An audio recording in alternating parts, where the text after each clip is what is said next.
today I'm reviewing the Isntree Vegan Yam Root Cleanser. And really quick, I just want to say, purchase these products with my own money. I'll never waste your time with sponsors or videos. So if you help support the channel, check out nobsbeauty.com, join my Patreon community, or click on the link below. Okay, I love all things Isntree. When they come out with a new product, I'm excited. I want to get it. I want to try it because I generally have very good luck with them. They're generally very good for sensitive skin. And they're also cruelty-free, which is always a bonus. So, getting to review this one. So, they say, vegan, cruelty-free milk cleanser gently removes impurities and dirt while maintaining skin's hydration level. Yam root extract is rich in amino acids that soothe skin and form a protective barrier to lock moisture in. Plant-based extracts, including coconut fruit, rice, soybean, sweet almond seed, and oatmeal nourish skin to reveal a healthy appearance. So, let's get on to my Sarah score scale. My first criteria is packaging. Love the packaging. Love the pump bottle. I'm just lazy when I'm in the shower. I don't want to, especially ones with screw-off cabs. I mean, how many hands do I have in the shower? So you're screwing out. Anyway, whatever. So like all my shampoos, they're all pump bottles. Although, Cameraman has now really accelerated the rate of which I go through my conditioner. So, like, really fast. Like, I used to have one bottle last me like a year, and now it's lasted like 4 months. So, it must be the softest conditioned hair ever. Okay, in terms of denatured drying types of alcohol, it does not contain any of those. There's no fragrance in it. It has maybe like a little coconut smell, maybe, but not really. It really has not much of any smell, which is wonderful. The manufacturing location for this one is Korea, so no issues with that. So ease of use, so you're going to want to apply a pump or two to dry skin, massage it, and then rinse it. They mentioned circular motions for 1 minute to melt down skin impurities and makeup, then rinse off with lukewarm water. I found using this with a washcloth or a Foreo device helped it work better. There's not much lather with this one, maybe just a very, very light lather, but almost no lather at all. So I found I like this more using it as a morning cleanser as opposed to in the evening because I can't really... In my evening routine, I can't really figure out if this is a makeup remover or a cleanser. Because you apply it to dry skin like you would like a cleansing oil, but it doesn't really remove everything. So I found I like it better in the morning than I do in my evening routine just because of that fact, because I just couldn't quite figure out which one it was. So otherwise, very easy to use, and I'll talk about a little bit more in performance. So let me get to the beneficial ingredients in this one. So I've got sunflower seed oil, which is an emollient and skin barrier repairing ingredient. We've got glucose, which is a humectant. We've got Dioscorea Japonica root extract, which is a skin conditioning ingredient. We've got hibiscus extract, which is another skin conditioning ingredient. We've got water locust, another good skin conditioning ingredient. There's algae in here, which is skin protecting. Kelp and seaweed, another skin protecting and skin conditioning ingredient. I'm not sure how much protection it can really offer you when you rinse it off, but to be honest, it doesn't totally rinse off, so I guess there probably is some left on the surface. We've got soybean extract, which is another skin conditioning and skin protecting ingredient. We've got that coconut fruit extract, which is a good emollient. Rice extract, skin conditioning ingredient.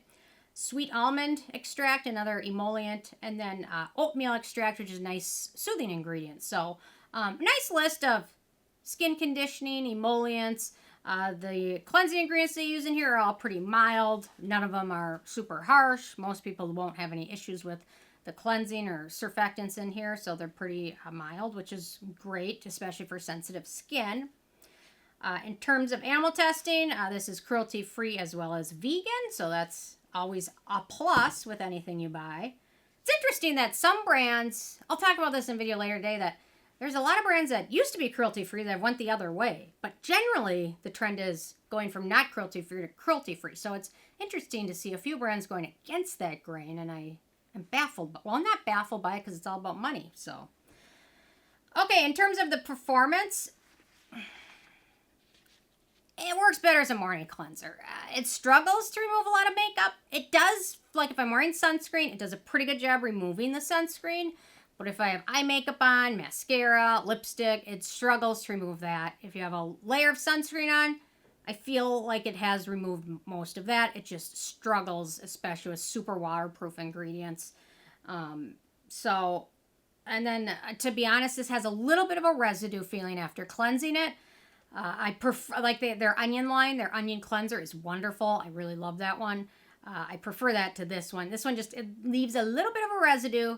But if you use a cotton pad with toner afterwards, it becomes not a big deal. So it is very nice. It's non-drying, which is wonderful. And I will mention, for acne-prone skin, there's a few ingredients to note. Ethylhexyl palmitate, that is pretty high on the comedogenic rating, so keep that in mind. Then we also have Cetearyl alcohol and Glyceryl stearate, which are not as acnegenic, but that ethylhexyl palmitate can be an issue for some people. Although, to be honest, most of it's going to go down the drain, but there still is that little bit of residue left over, which if you're very acne-prone, keep that in mind. In terms of the price, so this is 220 milliliters, 7.4 ounces, retails for $21.90, unless you get it on sale, but it's pretty average price for a cleanser, especially when 1 or 2 pumps does a pretty good job. You won't need more than that. So a bottle like this will last quite a while, which is awesome. And if you use it only one part of your routine, it'll last even longer, obviously.